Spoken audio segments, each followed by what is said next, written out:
Work చేసేటువంటి మనకున్నటువంటి ఒక నాయకుల్లో విక్టర్ ప్రసాద్ గారు ఒకరు మాజీ ఎస్సీ కమిషన్ చైర్మన్. వారిని కూడా వచ్చి ఒక 2 నిమిషాలు ఈ సభను ఉద్దేశించి మాట్లాడి సంఘీభావం తెలియజేయవలసిందిగా కోరుతున్నాం. ఎందుకంటే మాట్లాడేవాళ్ళు ఎస్సీ, ఎస్టీ, బీసీ, మైనారిటీ అగ్రవర్ణాలలో ఉన్నటువంటి నిరుపేదలు ఏదైతే 10% రిజర్వేషన్స్ ఉందో ఆ రిజర్వేషన్ కూడా తీసివేసేటువంటి ఒక దుర్మార్గకరమైనటువంటి ప్రక్రియ కూటమి ప్రభుత్వం చేస్తుంది. రాబోయే కాలంలో ఇక మన కులాల నుంచి డాక్టర్లు చదివే అవకాశం ఉండకుండా చేసేటువంటి ప్రయత్నాన్ని కుల మతాలకి, ప్రాంతాలకు అతీతంగా కూడా మనం ఖండించాలి. ఎందుకంటే మన కుటుంబాల్లో ఉన్నటువంటి పిల్లలు చిన్నప్పుడే మనం ఎవరైనా అడిగితే నువ్వు పెద్ద అయితే ఏమవుతావమ్మా అంటే నేను డాక్టర్ని అవుతాను అంటారు. ఎందుకంటే 24 గంటలు సమాజంలో ఒక గౌరవప్రదమైనటువంటి స్థానంలో ఉన్న డాక్టర్ని చూసి ఎక్కువ మంది ఇన్ఫ్లుయెన్స్ అవుతూ ఉంటారు మన పిల్లలు.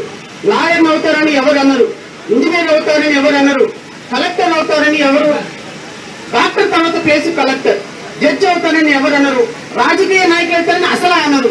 సో ఇలాంటి వ్యవస్థలో ప్రతి ఒక్కరికి డాక్టర్ అనేటువంటి ఒక గౌరవప్రదమైనటువంటి స్థానాన్ని మనకి దూరం చేసి ఈ రోజు డాక్టర్ వృత్తిని ప్రైవేట్ పరం చేసి నా పక్కన కూర్చున్న ఆలా వెంకటేశ్వర గారు ఉన్నారు.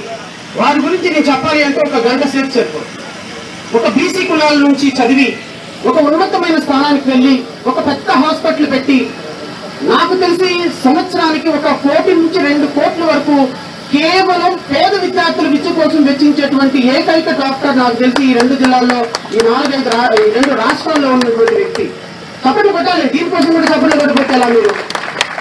సో ఈయన డాక్టర్ అవ్వబట్టే కదా ఇంతమందికి ఇంత గొప్పగా ఒక వైద్యం చేయగలుగుతున్నారు. మేడం గారు గైనకాలజిస్ట్, డాక్టర్ గారు వైఫ్. సో ఈ రోజు ఆ కులాల నుంచి వచ్చిన వాళ్ళు ఈ రోజు ఇంత గొప్పగా సర్వీస్ చేస్తున్నారంటే డాక్టర్ చదువు. దాన్ని కూడా ప్రైవేట్ పరం చేసి ఇప్పుడు ఎందుకంటే మనమేమో 10th క్లాస్ చదువుకున్నాం, మనకు దాని వాల్యూ తెలియదు ఉప ముఖ్యమంత్రి గారికి. సో డాక్టర్ వీళ్ళు ఏం తెలుసు ఉప ముఖ్యమంత్రికి ఏమీ తెలియదు.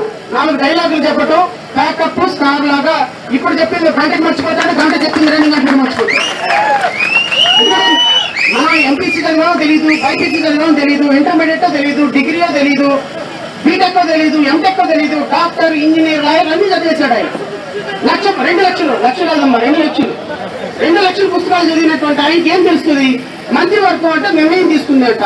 నేను మళ్ళీ చెప్తున్న వేదిక మీద ఉన్నటువంటి పెద్దలందరి సహకారంతో ఈ రోజు ఇక్కడ ప్రభుత్వం, కూటమి ప్రభుత్వం ఏదైతే ప్రైవేట్ మెడికల్ కాలేజీలు, ఇంకోటి కూడా చెప్తా, భారతదేశ చరిత్రలో గవర్నమెంట్ మెడికల్ కాలేజీలని ప్రైవేట్ పరం చేసినటువంటి మొట్టమొదటి ప్రభుత్వం ఈ కూటమి ప్రభుత్వం. ఈ రోజు ఇప్పటి వరకు భారతదేశ చరిత్రలో లేదు.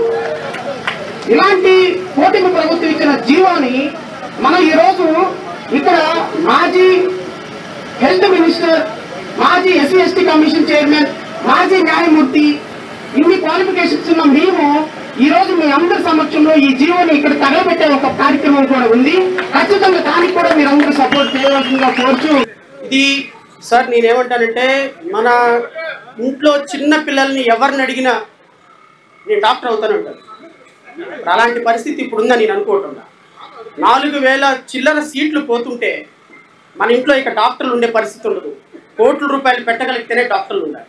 సో దాన్ని కూడా ఉద్దేశించి ఇది మా వర్గాల మీద జరుగుతున్నటువంటి రిజర్వేషన్ తీసేయాలనే ప్రక్రియలో భాగంగా ఇప్పటికే చేసినటువంటి దుర్మార్గకరమైన పనులు చరిత్ర క్షమించదు చంద్రబాబు నాయుడు. బహుశా ఈ అంశం కూటమి ప్రభుత్వానికి ఒక మచ్చుతునకగా మిగిలిపోతుంది. ఈ జీవోను విత్డ్రా చేసుకున్నంత వరకు డాక్టర్ బిఆర్ అంబేద్కర్ స్ఫూర్తి పొందిన ఏ ఒక్కడు కూడా వెనకడుగు వెయ్యడు అనేది అయితే మాత్రం నేను ఈ సభా